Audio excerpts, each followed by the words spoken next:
பார்த்தேன்னா இன்றைக்கி சித்திரா பௌர்ணமி சாயந்தரம் வருது இல்லைம்மா, அதுக்காக ஒரு கத்திரிக்காய் எடுத்துட்டேன்.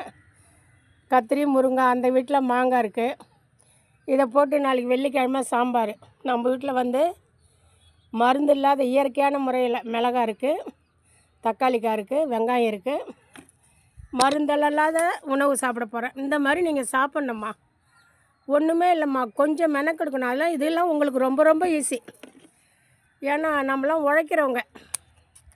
இந்த மாதிரி கத்திரி செடியெல்லாம் முற்றி இலை கிள்ளணும்.